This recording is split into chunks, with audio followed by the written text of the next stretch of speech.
Hi hello welcome to Cine Cigars. Dhanush, Nagarjuna, Sekhar Kammula కాంబినేషన్లో రూపొందిన cinema Kubera. Crazy combination కావడంతో సినిమాపై ఫస్ట్ నుంచి కూడా మంచి అంచనాలు ఏర్పడ్డాయి.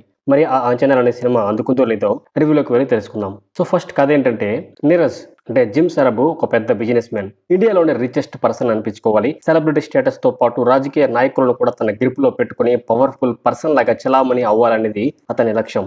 కొన్నేళ్లకు సరిపడా ఆయిల్ అండ్ గ్యాస్ లభించింది అనే విషయం తెలుసుకుని ఆ ప్రాజెక్ట్ ని లాక్కోవాలని రాజకీయ నాయకులతో పొత్తు పెట్టుకుంటాడు. అందుకు గాను ఆ రాజకీయ నాయకులు 1,00,000 కోట్లు డిమాండ్ చేస్తారు. అందులో కొంత లిక్విడ్ క్యాష్ కాగా బ్లాక్ మనీగా కూడా కొంత ఇస్తారు. మిగిలిన 50,000 కోట్లని బినామీల మీదకి మార్చి వీళ్ళకి అందేలా చేద్దామని దీపక్ అంటే నాగార్జునకి సలహా ఇస్తాడు. అందుకోసం 4 బిచ్చగాళ్ళని ఎంపిక చేసుకుంటారు. వాళ్ళకి Aadhaar card, pan card create చేసి బ్యాంక్ అకౌంట్ కూడా క్రియేట్ చేసి వాళ్ళని బినామీలుగా పెట్టుకొని డబ్బుని ట్రాన్స్ఫర్ చేస్తుంటారు. ఒక్కొక్కరి అకౌంట్ నుంచి డబ్బు ట్రాన్స్ఫర్ చేసిన వెంటనే ఆ బిచ్చగాళ్ళని చంపేయమని ఆర్డర్ వేస్తాడు నీరజ్. వీరిలో దేవ అంటే ధనుష్, ఖుష్బు అంటే దివ్య దేకడ కూడా ఉంటారు. ఖుష్బు ప్రెగ్నెంట్ అయినప్పటికీ ఆమెను చంపేసే ముందు శారీరకంగా అనుభవించాలని అనుకుంటాడు రోబో. కానీ అందుకు దేవ అడ్డుపడతాడు. దీంతో దేవాన్ని చంపేయాలని అనుకుంటాడు రోబో. కానీ ఇంతలో దేవ అకౌంట్ నుంచి డబ్బు ట్రాన్స్ఫర్ అవ్వదు. తర్వాత ఏమైంది? దేవ నీరజ్ బారి నుంచి తప్పించుకున్నాడా లేదా? అసలు దీపక్ ఫ్లాష్ బ్యాక్ ఏంటి? ఈ ప్రశ్నలన్నింటికి మిగిలిన సమాధానమే సినిమా.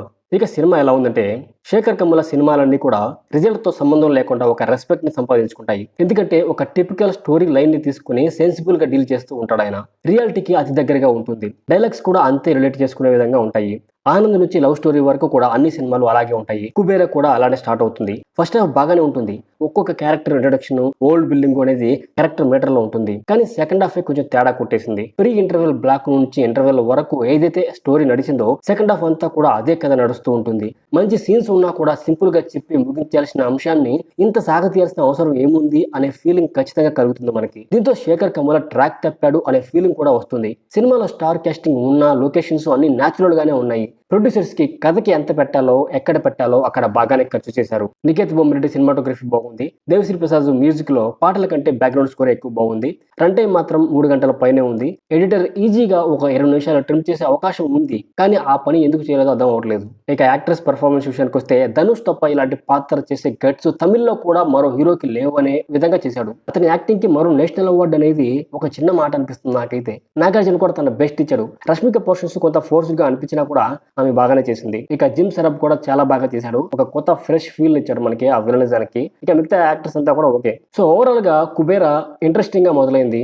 ప్రీ ఇంటర్వెల్ బ్లాక్ వరకు అంతే ఇంట్రెస్టింగ్ గా సాగింది. తర్వాత వచ్చిన సీన్సే మళ్ళీ రిపీట్ అవుతుండడంతో ఇరిటేట్ చేస్తుంది. చాలా పేషెన్స్ తో థియేటర్స్ లో వెళ్ళి కూర్చోవాలి అనే థాట్ వస్తుంది. So that's my opinion.